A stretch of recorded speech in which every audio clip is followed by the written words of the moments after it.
We are here. It is time for yet another episode of Regroup Phase. This week, we got the full Set 2 starter lists. We have all of the cards revealed from both sides of that starter. Fantastic stuff for both Gideon and Mando. We had a starter deck showdown on the official FFG Live stream. We had an article with the remainder of the contents for Set 2 and a ton of creator previews, including 2 from yours truly. We got lots to cover, more cards than you could possibly imagine. That's probably not necessarily true. If you could reveal the whole set in a single day, that would be more cards than you could possibly imagine. Regardless, we've got previews, we've got starter stuff to take a look at, so let's get right into it. Our first preview for the week is actually a preview that leaked through from the previous week. This card released from Asmodee US, I believe, shortly after I had finished all of the video content that I needed to finish, including editing and everything for the previous week's video. So I decided to just slam it into the beginning of this video. It's an interesting card. Props to Nerd Parker over at swdb.com for making sure that the links to these social media previews are in every preview. A very handy resource. So here we go. First preview. We have here Village Protectors, a 3-cost Vigilance Heroism ground unit. 2 power, 2 health, Fringe, Sentinel, Shielded. Common, 43 out of 262 in SHD. Super easy card. This is the art that we saw before. Still haven't figured out the name of this place, or haven't gone back to rewatch that episode to do so. But Pillboy is in this group. If you don't know, go look it up. This is an interesting card. This is our first shielded Sentinel unit. So this is going to be a little bit more difficult than average to be able to eliminate off the board. But given that it only has 2 health, all you need to do is Sabine Wren it. Sabine Wren, do the 1 damage to plink off the shield. You kill the Village Protectors, and Sabine survives with 1 health remaining. So there's definitely a couple of ways around this, but this is a nice kind of baseline 3-cost Vigilance Heroism Sentinel that'll keep you alive for a turn, maybe 2 if you're lucky. And you know what? That's really all you can ask for a 3-cost card. Our next preview comes by way of Asmodee Experts over on Instagram, social media link in the description below. This is an interesting character from the first season of The Mandalorian. This is Kuil. I have spoken. 2-cost Vigilance Heroism ground unit. 2 power, 3 health, Fringe, Restore 1. On attack, discard a card from your deck. If it shares an aspect with your base, return it to your hand. This is an uncommon, number 41 out of 262 in SHD. Kuil has spoken with his little animal that he corrals. Again, forget the names of these. There's so many names that float around in my head for these types of things. You never really know what's actually happening. But Kuil's an interesting card. He fits the restore function of Vigilance, but he's also going to be able to, if you're playing double Vigilance, draw you every card that you're getting when you discard a card from your deck, so long as all your cards are Vigilance and you don't have any like Heroism agnostic cards or anything like that. This is an interesting strategy. Even if your deck is mostly Vigilance cards, much like for a cause I believe in, you're probably going to be able to hit something off the top of your deck to be able to bring it back to your hand. And it effectively is just draw a card for most Vigilance decks. You do have to balance to make sure that you have the proper cards in your deck, but I think that Kuil, especially as just a 2-cost, comes into play. Round 1, round 2, you attack, get an extra card. That's pretty valuable, plus a restore for what Vigilance wants to do, which is just make sure they have the amount of cards that they have in their hand to be able to have more answers to their opponent's plays that they play throughout the game. And that's pretty cool. Kuil, I imagine we'll see a lot of play in Vigilance decks. I imagine this is going to go slotted right into double Vigilance Chirrut or double Vigilance Luke, or double Vigilance, something we might see in the Shadows of the Galaxy. Who knows? The future, as I constantly say, is unlimited. Our next preview comes by way of Asmodee Germany, I believe. Link in the description below. And this is a very unique card in terms of who is on it. So let's get right to it. We have the Client, dictated by discretion. 3-cost Vigilance Villainy ground unit. 2 power, 5 health, Imperial Official, Shielded. Action, exhaust this unit. Choose a unit. For this phase, it gains Bounty, heal 5 damage from a base. This is an uncommon, number 31 out of 262 in SHD. Werner Herzog is a collectible card game card. How many people get to say that they're collectible card game cards? A 2/5 for 3 is pretty good. It means that he's going to stay on the board. Official means he turns on things like Royal Guard, so on and so forth. But the biggest point of order here is the fact Tyler talked about not all bounties are upgrades, and this was the specific example that we can give that relates to that. that because all it does is it says temporarily give that unit bounty, heal 5 damage from a base. So if on that phase, round, whatever, you can kill that unit, you will be able to heal 5 damage from your base. And that's an interesting way of being able to just continue to heal bases. This is Vigilance Villainy, which already has a ton of healing that it can do. And it'll be interesting to see how this slots into those high level grind out stacks style control decks where you're just healing your base, healing your base, healing your base, and your opponent can't do anything about it. Because it is a 2/5, it's going to survive. It can really only be taken down with a takedown or a choke if the shield is off. You can waylay it back to your opponent's hand. You can keep it exhausted. So Cunning does actually have a fight against this if it can get the exhaust out before the person who's playing the client can use its action ability. But is that really what you want to be using your exhausts for? So there is a trade-off on how you're going to want to deal with this guy. Client, very interesting card. I'm very interested to see who the other... I still think that Dryden Voss is definitely going to be one of the Vigilance Villainy leaders, but it'll be interesting to see who potentially the other Vigilance Villainy leader is, unless the goal of cards like this and Dr. Pershing are to fit them directly into the Moff Gideon deck, which we will see the deck list to those decks later, and we'll see if they include cards like this and Dr. Pershing. So, last week, Wednesday, was the release of the starter deck contents in terms of the lists for each deck, much like we got with the Spark of Rebellion ones, and then all the remaining cards that were in there, including what is considered a reprint in this game so far. In this section here, we're going to go over the 2 deck lists, and then we're going to go over each card we don't know yet from each individual deck list, not necessarily in order, but at least by deck list.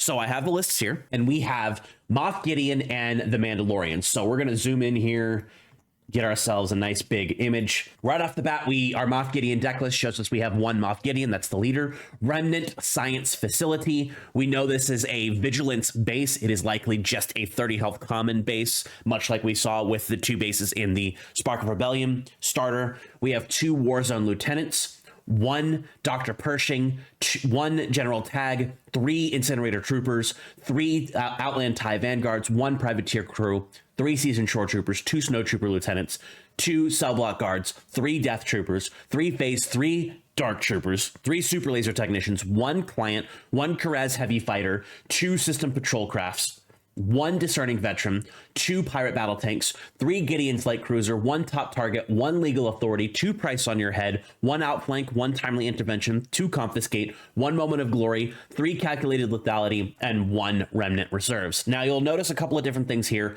We have S rarities for a bunch of cards, including cards that were not originally S rarities. I believe what these are showcasing is when it has the S rarity, but it's a card we already know, that effectively means that it's only going to be in this starter product. It won't be in the boosters, much like other special rarity cards. So we're not going to get 3 copies of General Tag because most players already have General Tags and they're easy enough to pick up in the first set, Spark of Rebellion.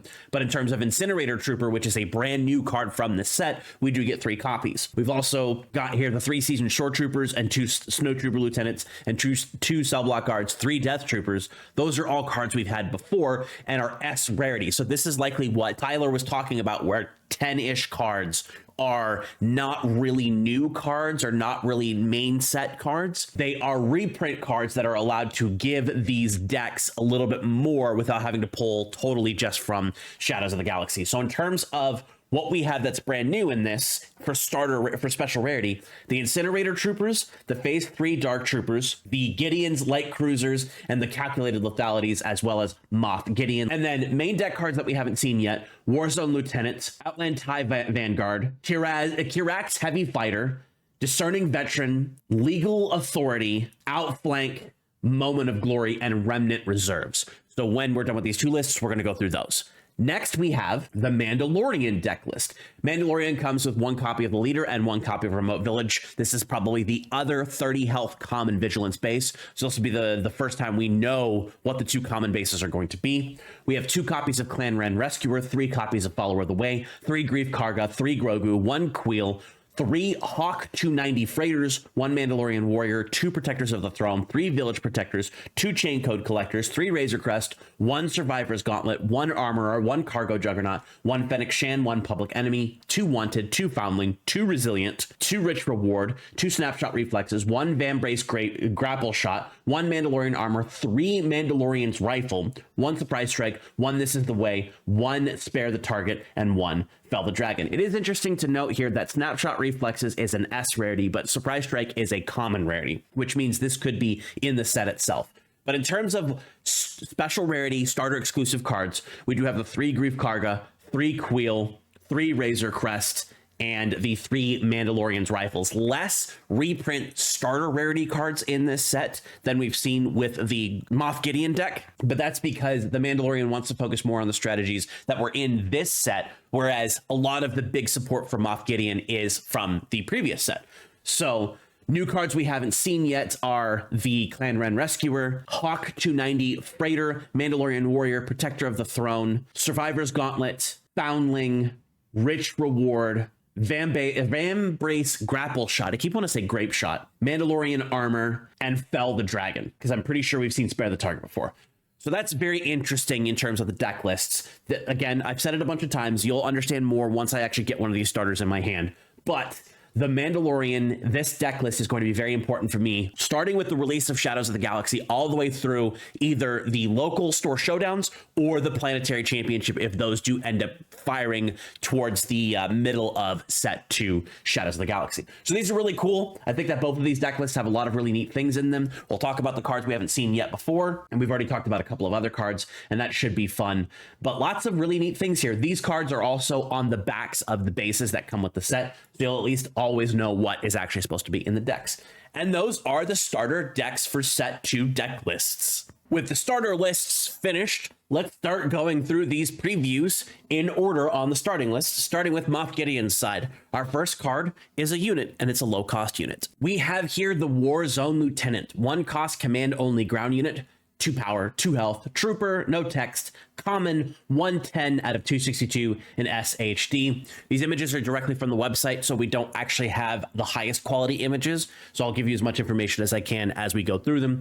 You can see the Vanguard infantry in here. That's a Warzone Lieutenant. It's a 1 cost 2/2. It's very dangerous to play against price on your head card, but specifically it being a 1 cost 2/2, it's recurable.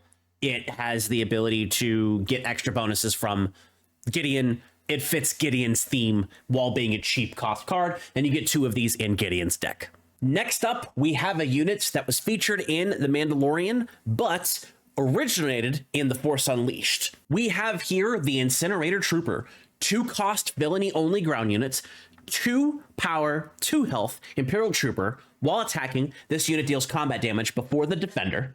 Special rarity, 234 out of 262 in SHD. Incinerator Trooper here basically hits you with the flamethrower before you're able to do anything else. It's the Han effect, just on a villainy trooper. It fits the mold of what troopers want to do, is deal damage, and it survives by being able to at least defeat things that have 2 health or less before it actually is able to take the damage back from the opponent. Stack this on with Gideon's ability, where you can get +1 in Overwhelm. Potentially you could deal some extra damage if your opponent's unit was very, very low health, but for right now, what this is designed to do is just clear a unit off the board and then allow the rest of your stuff to be able to do whatever is necessary. Very good against Sentinels that don't have shields, because if you have enough power and the Sentinel's low enough health, you can clear it out without taking any damage back, and that makes the Sentinel useless. Next, we have a space unit that's going to give a lot of aid to Gideon's overall strategy of 3 cost or less units. We have here the Outland TIE Vanguard, a 2 cost command villainy space unit, 2 power, 1 health, so it's got the regular TIE line fighter stats. Imperial Vehicle Fighter. When played, you may give an experience token to another unit that costs 3 or less. This is a common number 82 out of 262 in SHD. Gideon likes units of 3 cost or less. Outland TIE Fighter also likes units that are 3 cost or less. You put this guy on the board, you give something that you have an experience token, boom. This also actually works pretty well in Tarkin because it's an Imperial, so Tarkin likes giving Imperials tokens, and because you are running a lot of experience token strategies, more experience tokens is more good. Good Starfighter, good a 2-drop to play after you've gotten some other units on the board. You get your Incinerator Troopers, you get your Dark Troopers, you get your Death Troopers, you get your Cell Block Guards, whatever. All of those in with an experience token when you play this, just one, obviously. But it's a pretty good card for 2 cost to put a 2/1 space unit and then a 1/1 experience token on one of your 3 cost or less units. Next up, we have another deep lore pull from Star Wars Galaxy spaceships. I love this design of this fighter. I love all of the neutral ships in Star Wars Galaxies. They have a lot of really cool designs. They're really neat little ships. Let's see what this one does. We have here the Kirax Heavy Fighter. 4 cost command only space unit, 3 power, 3 health, vehicle fighter. It has overwhelm. On attack, you may exhaust another friendly unit. If you do, this unit gets +3/+0 for this attack. This is an uncommon number 118 out of 262 in SHD. So not a 3 cost or less unit, so you can't put an experience token with the previous card or give it any of Moff Gideon's bonuses. But if you have other units that have fulfilled their purpose, say the Outland TIE Fighter, you could exhaust the TIE Fighter when this attacks to be able to make this a 6/3, and that can knock out a lot of different units, but it can also generally penetrate through most of the health of space units at its cost or less. I think the highest at 4 is Bright Hope with 6, but below that is like the Millennium Falcon with 4, and then any other shenanigans we see with Shadows of the Galaxy. So being able to either clear out a Bright Hope in one attack as long as you exhaust another unit, or just continue to do damage to your opponent's base by clearing out other space units. Sure, you'll probably lose the Kirax, but you are able to push that damage through, and that's how you win games, is putting damage on your opponent's base. Next up, we have a unit that doesn't specifically mesh with Gideon's strategy, but is still a decent unit nonetheless. We have here Discerning Veteran, a 5 cost command-only ground unit, 3 power, 4 health Bounty Hunter, so that's an important trait for later. When played, this unit captures an enemy non-leader ground unit. This is a common number 120 out of 262 in SHD. A 5 cost 3/4 is nothing to write home about, but temporary removal is actually something to write home about. And if you're going starter deck versus starter deck, removal is going to be very important, because not only can you remove one of your opponent's problematic ground units on the board, you could potentially also rescue one of your units that's being guarded by that other unit, because we do know that the Mandalorian, being a bounty hunter, wants to be capturing opposing units. So as long as it's not the Mandalorian himself, the leader, you should be able to rescue anything you've got that's on a ground unit utilizing the Discerning Veteran. It's an interesting piece of low-powered anti-ground unit tech, which is worthwhile when these starter decks come out and are just trying to get some games in to either learn or figure out what the main strategies are. This is probably one of the first cards cut out of Gideon's deck to make it better, but for now, it's a decent enough card. Our next card is a little weird thematically in Gideon, but it does continue the trend of capturing units. We have here Legal Authority. This is a 2 cost command only upgrade. It says attached to a friendly unit, so it doesn't say non-vehicle. When played, attached unit captures an enemy non-leader unit with less power than it. This is Legal Authority. It's a law, +0 power, +2 health, a rare number 124 out of 262 in SHD. You can see here that's Mando's heavily modified N1 Starfighter with the 2 Rangers of the New Republic. Weird card.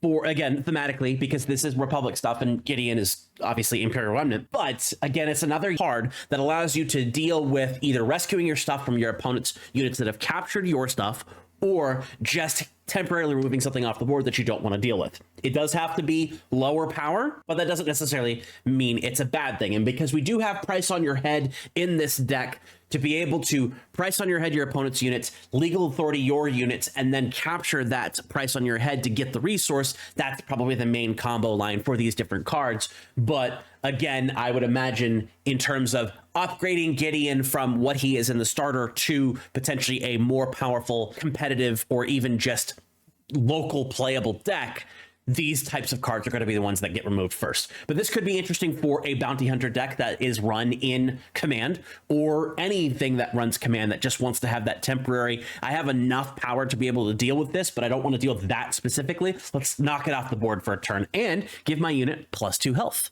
Our next card here is a Rebel Assault without the power bonuses, but without the restriction. We have here Outflank, a 1-cost command-only tactic event.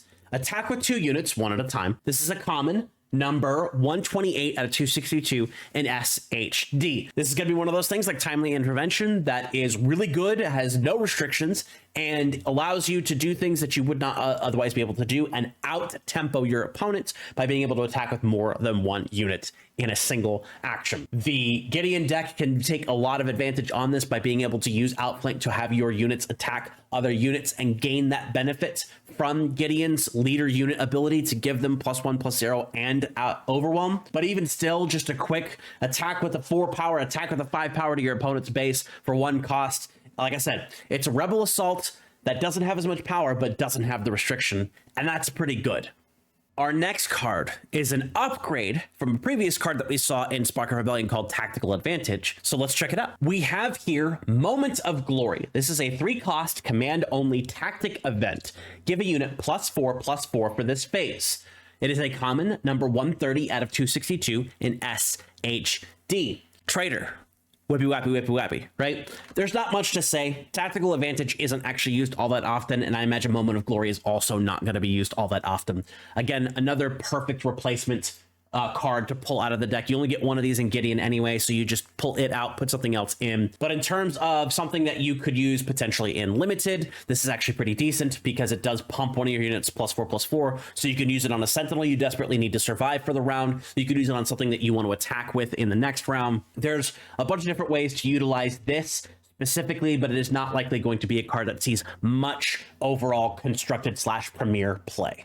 Our last Gideon card that we hadn't seen before is actually a fairly significant event that will likely end up being used very heavily in decks of this kind. We have here Remnant Reserves. This is a 4-cost command villainy supply event. Search the top 5 cards of your deck for up to 3 units, reveal them, and then draw them. This is an uncommon, number 93 out of 262 in SHD. What I really like about Remnant Reserves that's better than most of the other cards that utilize these types of effects is that it doesn't require a unit of a specific cost. It doesn't require a unit of a specific keyword or type. It doesn't really even require anything other than them just being units, but it reveals and pulls to your hand 3 of them. So for 4 costs, you can set up your next 3 rounds or next 3 activations with playing units with this card specifically. If you're looking for your late game bomb, like your Devastator or your Relentless, this can pull that. If you're looking for something to play on your round 4 where you have 5 resources, or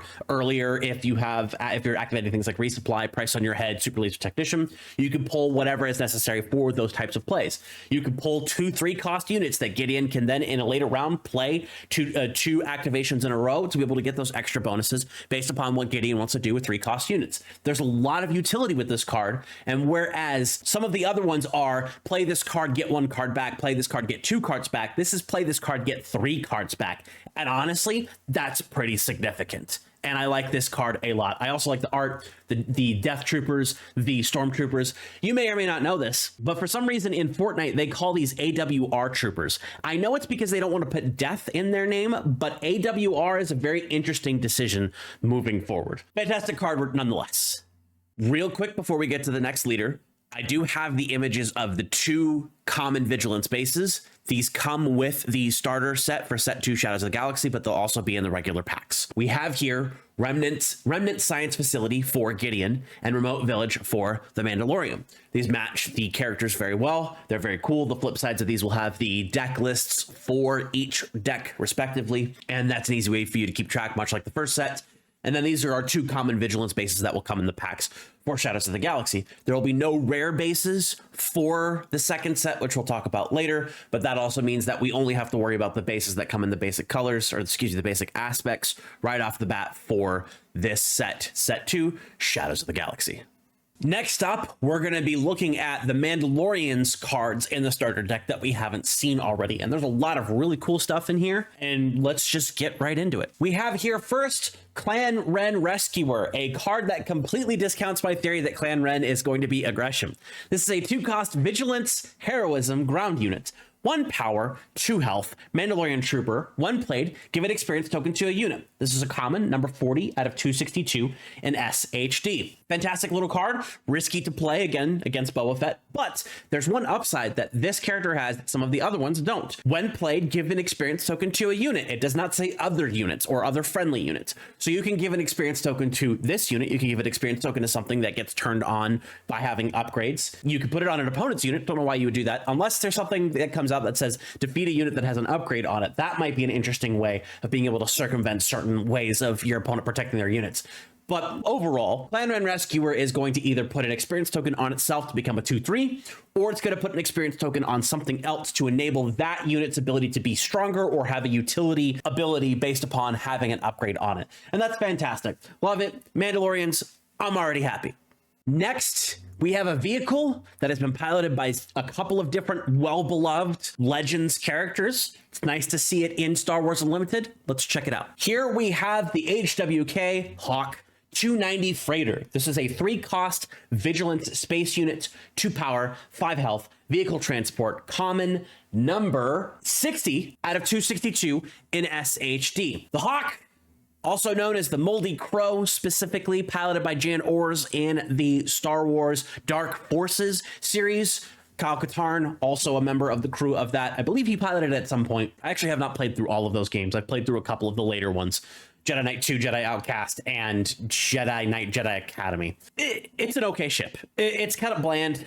If this were specifically the Moldy Crow, it probably would have had something neat on it. 3-cost 2/5 in space isn't really anything to be like, this is amazing. It's also not terrible, but it'll survive a couple of attacks from units of its around the same cost. Overall, this is kind of just to keep you in space, so that way when you're playing just the starter deck with no upgrades, you're not going to get blown out by not having space presence. With that said, the Razor Crest is obviously a much better card for this deck, and this doesn't really tie into any of the synergies that Mando wants to see himself specifically. So much like Gideon having cards that'll automatically shift out in terms of upgrades right off the bat, the HARK 290 is definitely going to be one of the first cards you swap out for a better space unit that fits the strategy of either Mandalorians or upgrades, or hit your opponent in the face, and by face I mean base. Next, we have an aspectless unit that actually bucks the trend of those types of units being overcosted for what they do. This is a very interesting card, and I'm actually very excited to see it. We have here Mandalorian Warrior, a 3-cost, no aspect ground unit. 3 power, 3 health, Mandalorian. When played, you may give an experience token to another Mandalorian unit. This is a common, number 258 out of 262 in SHD. This is a fantastic card. This is a fantastic card. There are definitely better ways to be able to play Mandalorians, but at 3 cost, being a 3/3, it's on average for the stats that it probably should be. And on top of that, it also gives an experience token to another Mandalorian unit. So you can put an experience token on Follower of the Way, or the Mandalorian Leader, or the Mandalorian units, the Leader unit and then regular unit, or any other Mandalorian that you want to put an experience token on. This guy fits into aggression, fits into cunning, fits into command, fits into vigilance, because there's no aspect penalty. This card single-handedly kind of solves most of the Mandalorian problems with Mandalorian decks being spread around, because at least you have 3 copies of a 3-cost unit that does what you want to do with Mandalorians, and it's fantastic. It's fantastic. Next, we have a Mandalorian unit that benefits from the other 2 units existing. We have here Protector of the Throne, a 3-cost heroism only ground unit, 2 power, 4 health Mandalorian. While this unit is upgraded, it gains Sentinel. This is a common, number 247 out of 262 in SHD. It has, again, average stats for a 3-cost unit. It's a 2/4, but with the Clan Ren Rescuer being able to put an experience token onto a unit, the Mandalorian Warrior being able to put an experience token onto a Mandalorian unit, the Armorer being able to put shield tokens on your units, any one of those is going to activate this card's Sentinel ability, and also those tokens will be able to give you benefits to the Protector. An experience token would make it a 3/5.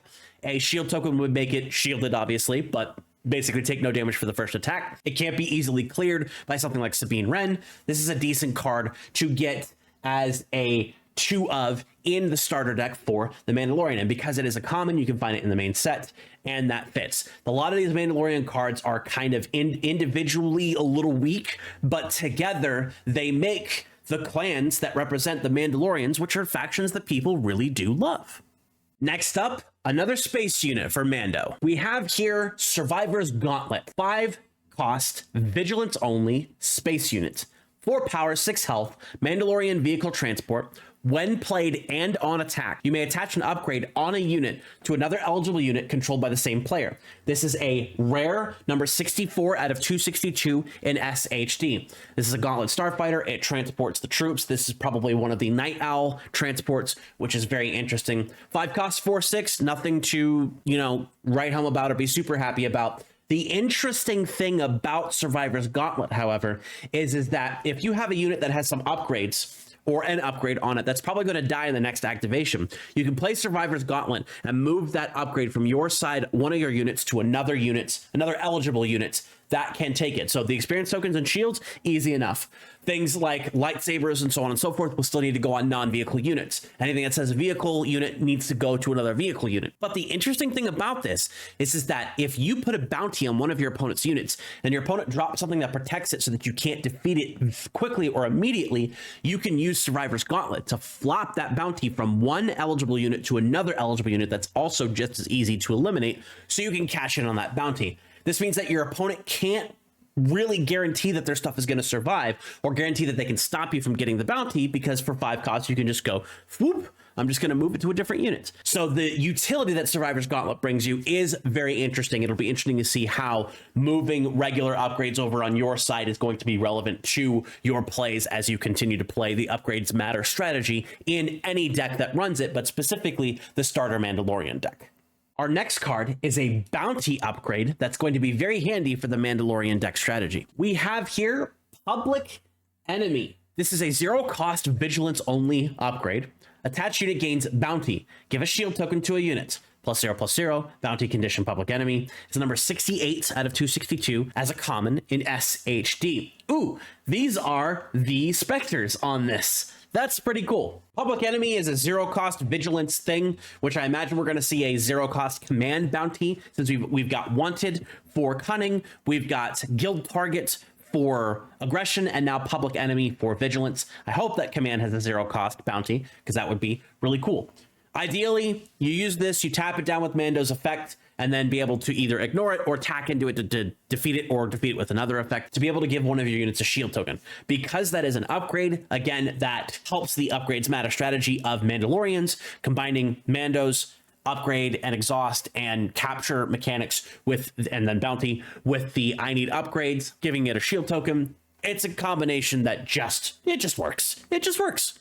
Our next card overall is an upgrade that's a little redundant, but still has some interesting applications in this deck. We have Foundling, a 1 cost vigilance upgrade.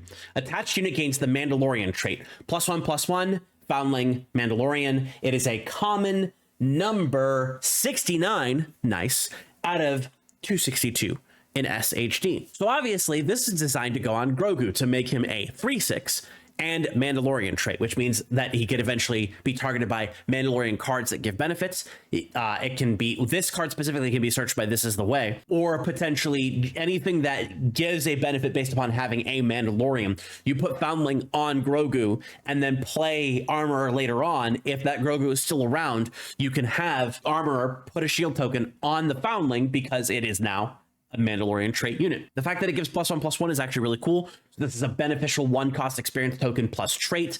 That's going to be super handy. You do get 2 of these in the starter deck, so you can take your non-Mandalorian units that are in this deck, not that there are many of them, and make them Mandalorians so that way they can do something.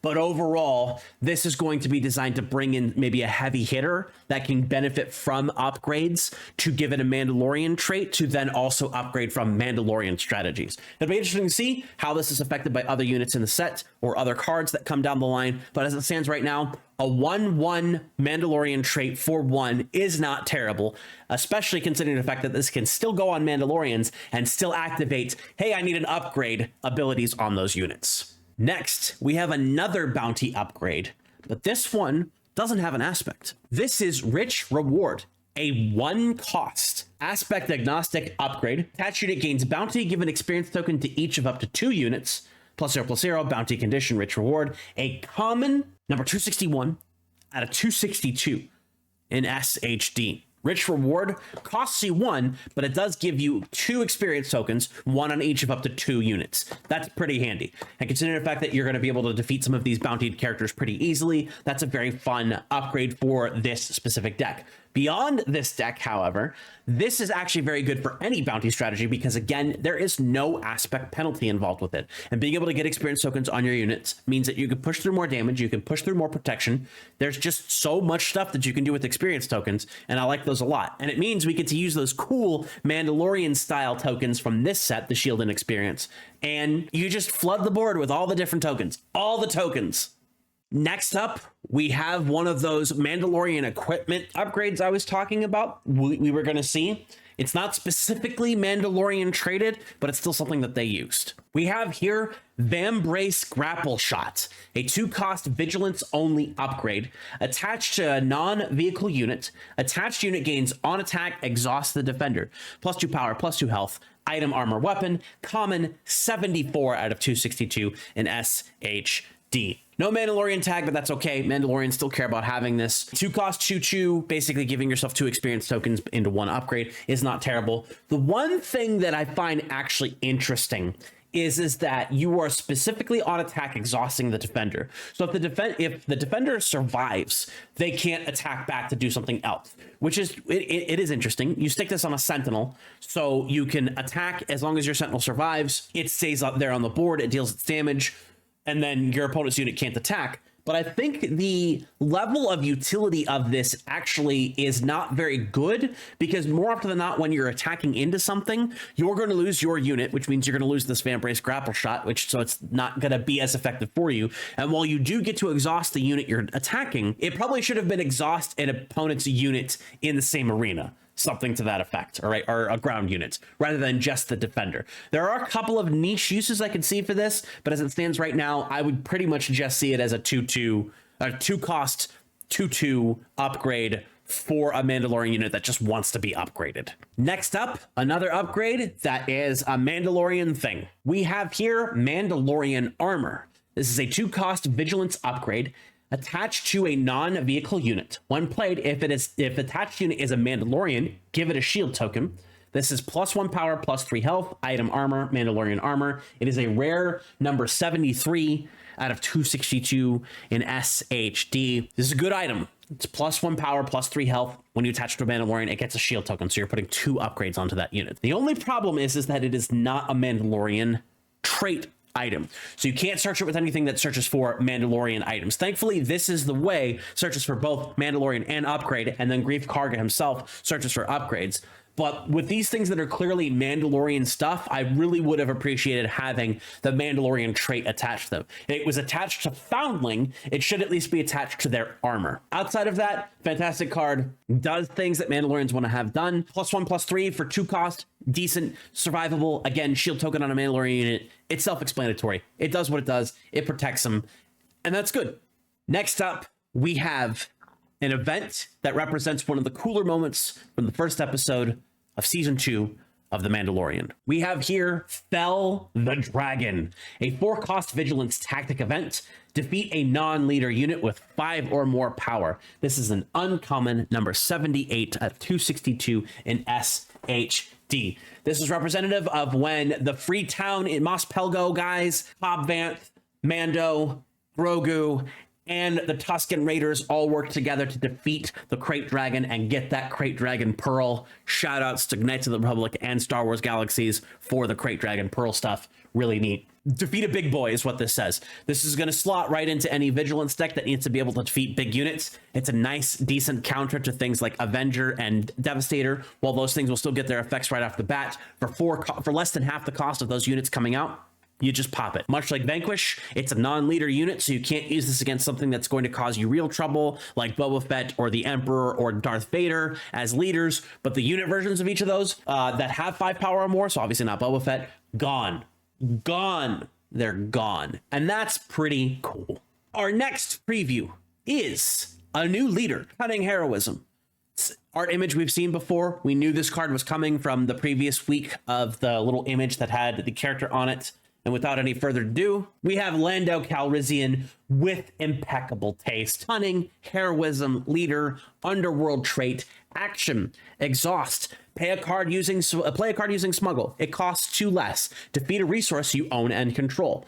As an epic action for 4 or more resources, you can deploy the Leader, which is a 2/5. Lando is a rare leader, Cunning Heroism Leader, number 17 out of 262 in SHD. Flip side, we already know all the stats and all that other stuff, but specifically action, play a card using Smuggle. It costs 2 less. Defeat a resource you own and control. Use this ability only once each round. Lando is our Smuggle leader, specifically interacts with Smuggle. Once per turn, you can smuggle a card for 2 less, which is incredible. It means most of those are going to be base cost. Some of them might even be less than their normal cost, which is kind of insane.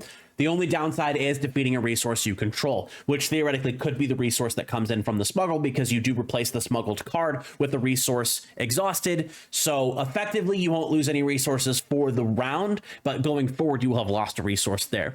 Lando is going to be like Han, where you're going to want to play around specific choke points for playing good smuggle cards, because you are going to be losing resources, whereas Han still allows you to go relatively neutral. You get ahead a little bit, whereas Lando is you stay level but get behind based upon the smuggled cards that you're going to be smuggling with this effect. Lando and Tech is going to be a nuts combo. Absolutely insane. It basically means that every single one of your resources comes out for its normal cost. Smuggled, lose a resource, do it once per turn. That's crazy. Smuggle card. The fact that he is a 4 resource epic action is very interesting, just like Sabine. A 2/5 also like Sabine. You're probably not going to flip this often, but when you do flip it, you're going to get some benefit of being able to smuggle twice. You're going to lose 2 resources doing it. So you better make sure it's impactful. But with some of the cards you can smuggle, it definitely will be impactful. Next up, we have 2 preview cards come from Kawa over on YouTube, link in the description below. One of them is definitely support for Lando, and the other one's kind of just support in general, but we're going to put them all together here in this smuggle section. So let's start off with the unit. We have here Millennium Falcon, Lando's Pride. This is a 6 cost Cunning Heroism space unit, 5 power, 5 health, underworld vehicle transport. If you play this unit from your hand, it has ambush. Its smuggle cost is the exact same as its deploy cost. That's going to matter, by the way. Uncommon, number 204 out of 262 in SHD. First of all, this is the whole Millennium Falcon with its escape pod and everything before Han shot it off during this specific Kessel run, by the way. As an uncommon, it means it's not going to be very hard to get. So people who want Millennium Falcons in their deck, fantastic, you have this. 6 cost is expensive for a 5/5, but coming from your hand, being able to ambush a space unit and deal 5 damage to it to either defeat it or get it closer to being defeated, while also keeping your own unit on the board, because not many things have 5 actual power. Like, this isn't taking down a fire spray, and it will be taken down by a fire spray, but a lot of the other 6 cost or less spaceships you can deal with this card. The interesting thing about this card, though, is it has a smuggle cost, which is the same as its normal thing. So you can put it down and smuggle it in later. But if you put it down and smuggle it in later with Lando, this comes in at 4 and becomes a 4 cost 5/5, which on your next round can attack something for 5 that your opponent's not necessarily going to be ready for. Again, you lose the resource if you do that with this Millennium Falcon, and it doesn't come into play with ambush. But that doesn't necessarily mean it's a bad play, because a 5/5 for 4 in space is really good. And that's something that people are going to have to pay attention to. Our second preview is an event that smuggles. We have here Smugglers Aid, a 1 cost heroism only supply event. Heal 3 damage from your base. Smuggle cost is 3 and a heroism. This is a common, number 252 out of 262 in SHD. We've used this art before as a background and have seen it, but now we get to see this is Smuggler's Aid. It's a heroism card. Thank God. No more healing for villainy. And it just straight up heal 3 damage from your base. If you need it early on, you can activate it for that 1 cost if it's something that's in your hand, or if you know you're going to need it later, you can drop it as a resource and pay 3 to heal 3. That's not the greatest balance in terms of resource cost to healing, but it will at least keep you moving forward, so that way your opponent has to be able to do more things. We've seen Repair, which heals your base or your unit. This specifically just heals the base and is a decent enough card that represents what Smuggle is capable of. Next up, we have 2 previews coming by way of Tower Number 9. Link in the description below to Tower's video. Please go watch that. We have here both of these cards working with Smuggle. That's why we're talking about them after the Lando Leader. But one is Pro Smuggle and the other is Anti-Smuggle. So let's go with the Pro Smuggle card first. We have here Reckless Gunslinger, a 1-cost aggression-only ground unit, 2 power, 1 health underworld. When played, deal 1 damage to each base. It has a Smuggle cost of 3 and aggression. It is a common, number 160 out of 262 in SHD. This is your early game, let's get the extra pings going like you do with Sabine, but it also puts a unit on the board and allows you to go wide so that your opponent's control deck can't just keep pinging off one unit at a time without any undue pressure on themselves. A board wipe will obviously clear out most of these, but they've already done their damage by the time they've come in. Paying 1 resource to deal 1 damage to each base is actually pretty good. But late game, when you just need the ability to get that extra damage onto your opponent's face, you just need the 1 ping in addition to a 4 cost, I believe in, or something like that. You can throw this face down in your resource pile, and then at 3 cost, deal the damage and have the 2 power attacker on the board. This probably isn't going to get off too many attacks because it does have only 1 health, which means things like Fallen Lightsaber or Fifth Brother will be able to clear them off the board pretty easily. Anything that does a bunch of 1 damage packets across the board. This card can be knocked out by a lot of different things, but the whole goal of playing this card is to deal that 1 damage to each base, and it pushes that damage race further and further and further forward in favor of the player that's doing this. And this is the style of deck that I like a lot because it requires your opponent to make decisions that they may not otherwise make in these matchups, worrying about, okay, when's the 1 damage going to come from Sabine? When's the 1 damage going to come from Reckless Gunslinger? When's the 3 to 4 damage going to come from 4 cause I believe in? And those are great plays to force your opponent to do weird things to keep up. Our second card from Tower number 9 is the ultimate anti-smuggle tech. We have here Scanning Officer, 2 cost, command agnostic ground unit, 2 power, 3 health, Imperial Official. When played, reveal 3 enemy resources. Defeat each resource with the smuggle keyword revealed this way. For each resource defeated this way, its controller puts the top card of their deck into play as a resource. This is an uncommon, number 114 out of 262 in SHD. Scanning Officer is a very good card. It's a 2-drop. You probably don't play it on round 1 because you do want to make sure that you can try to knock out some of your opponent's smuggled cards or cards that want to be smuggled. Having Imperial and Official are 2 very relevant keywords for the likes of Emperor's Royal Guard, Tarkin, TIE Advanced, things like that. And then when played, revealing these resources, if your opponent's resources are ready and they get defeated, they come back into play exhausted. Any of the resources that come into play off the top of the deck come into play exhausted unless stated otherwise, which this does not. This is a huge tech against tech specifically because that gives all resources the smuggle keyword, which means no matter what you see, hey, that's got a smuggle, that's got a smuggle, that's got a smuggle. You just lost 3 resources. Here's 3 more resources coming into play exhausted that you cannot use this round. This is going to be the ultimate sideboard tech until smuggle gets out of hand or tech gets significantly more popular. I think that tech is already going to be a huge play right off the bat, but anybody running Scanning Officer is going to have that in the sideboard and be like, okay, you have tech. This is the type of deck you're going to play. I'm going to sideboard these in so I can choke you out on rounds like 4, 5, 6, whatever may be the case. This is going to be one of those cards like Regional Governor where it utilizes space in the sideboard, or if you're really techie, you throw it in the main board to really knock out your opponent's key pieces of the ability to win the game, much like Regional Governor does, and just mess with your opponent in the ability in order to be able to continue to play the game. Our next preview comes by way of the Unlimited FFG social accounts all over the place. It's a character from Rise of Skywalker and has a very interesting stat line for its cost. We have here Zorri Bliss, Valiant Smuggler, 5 cost, Cunning Heroism, ground unit, 4 power, 7 health, Underworld trait. On attack, draw a card. At the start of the regroup phase, discard a card from your hand. Smuggle, 6 Cunning Heroism, a rare, number 203 out of 262 in SHD. Zorri's got Boba stats on the same round that Boba comes out. However, this actually costs resources, whereas Boba just flips for the resources existing in the ether there. Being able to draw a card, very relevant. Having to discard a card at the end is not as big of an issue because you are at least drawing a card and you can choose the worst card out of the cards that are in your hand. I think that her stats are very good. Her smuggle cost being 6 instead of 7 is also fairly decent. It means that you can resource this, and on 6, where most leaders who are 4/7 come out, she can at least be a competitor in that arena at that cost, coming out of your resource row instead of coming out of your hand. The idea behind Zorri is that you're getting cards, choosing the best thing to be able to play for that round, and then discarding the worst thing in your hand. And I think that's a pretty decent strategy for this specific card. Our next two previews come by way of rolling dice and taking names. Link to their video in the description below. We have two cards here, both are smuggle relevant. Let's get started. We have here Warbird Stowaway. This is a 3-cost command villainy ground unit, 2 power, 3 health, underworld trait. While you have the initiative, this unit gets +2/+0.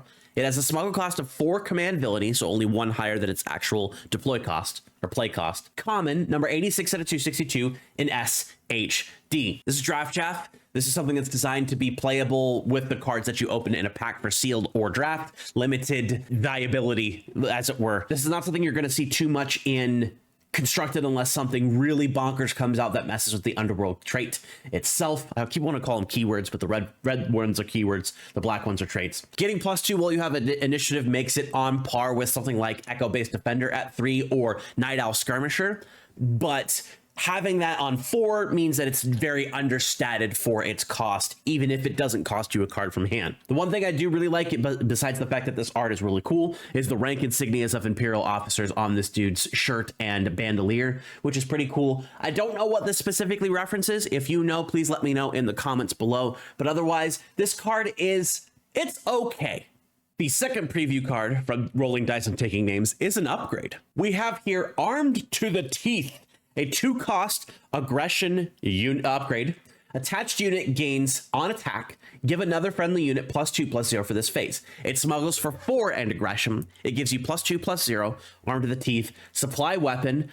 It is an uncommon, number 175 out of 262 in SHD. So this is an easy 2-cost, 2-power upgrade that can also do things much like Benthic 2 Tubes does, where it gives something else an ability off of it attacking.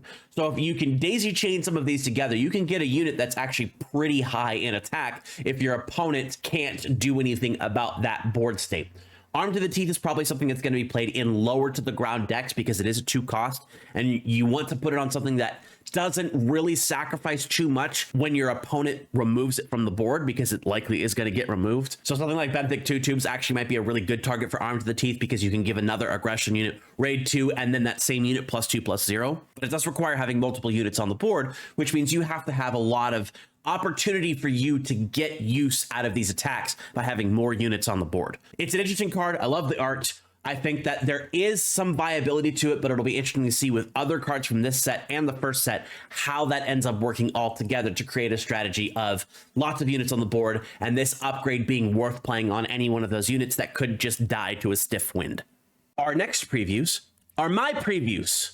You should have already watched them, but if you didn't watch them, link in the description below. I'm not even going to go over them in this video because I went over them in that video. Pause this video. Go find the link in the description below to my previews and go watch that video. Our final preview for the week comes by way of the FFG social media channels. This is a unit. It's a big unit. It's a unit I'm very excited about because it means a lot for the future. So let's get right into it. We have here Finalizer, Might of the First Order, 11 cost, command villainy, space units, 11 power, 11 health, First Order vehicle, capital ship, overwhelm. When played, choose any number of friendly units. Each of those units captures an enemy non-leader unit in the same arena. This is a legendary number 92 out of 262 in SHD. I believe this is only the second legendary we've seen from Shadows of the Galaxy, the first one being the Mandalorian units that we saw all the way back when the first couple of starter cards were revealed, and then that preview was also previewed. But the Finalizer is here. The Might of the First Order has arrived. Kylo Ren's flagship from The Force Awakens. Super excited. There's a lot of neat things here. A starter story with Overwhelm makes a lot of sense. The First Order does everything bigger and better than the Empire did, so that's why it's an 11 cost 11/11, where the Devastator was only a 10, I think 10/10. So we have here a fairly good unit, but this is also effectively a board wipe if you have a bunch of units on the board. Bare minimum, you can capture at least one space unit with the Finalizer on the board. But if you can keep something like Piet on the board and have the Finalizer drop, you can have the Finalizer capture a unit in space and then kill another unit with the overwhelm damage going onto your opponent because of that ambush that gets generated from Piets. This is going to be a very interesting card, and I think this might actually be one of the few more significant uses of Galactic Ambition, where sure, you're going to take 11 damage to your base, but potentially, depending on factors that are on your side of the board and your opponent's side of the board, you could board wipe for the ability to capture your opponent's units and bring them onto your side. I have to wonder if the eventual Kylo Ren leader, which I believe is coming, is going to be going to have some form of capture built into it, or if maybe one of our rare command villainy leader might be something like Hux, which would be insane. But who knows? I still think that Kylo Ren is going to be the aggression villainy leader, and I don't think we're going to see more than just the two sequel trilogy leaders, Kylo Ren and Rey. But I could be wrong, and I'd be happy to be wrong, because if Hux shows up as a command villainy leader at the forefront of a first order host of units that show up in this set as well, that'd be super cool. But that's me just, you know, grabbing for the skies, grabbing for the dreams. Finalizer, really neat card. It would be very interesting to see how players work into this. Being command, it also has the ability of being brought out earlier because you have things like resupply and super laser technician, and now you have a price on their head. And if you go double command, you can just run command, which will do the same thing. Lots of cool stuff coming out. I'm excited for the Finalizer, and I hope you are too. We did have a Star Wars Unlimited FFG live stream over on last Wednesday, which was the 15th.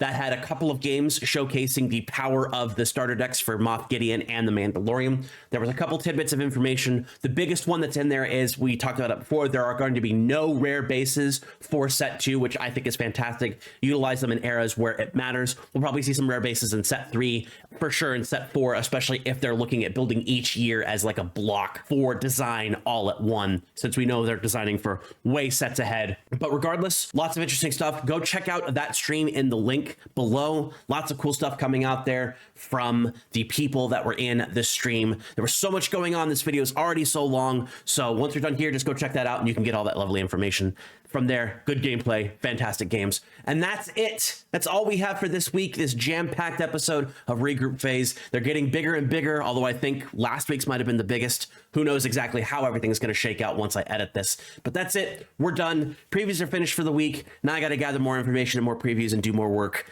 And the cycle never ends until it ends, which is the release of the set July 12th for Shadows of the Galaxy, which I'm very excited for, and I hope you are too.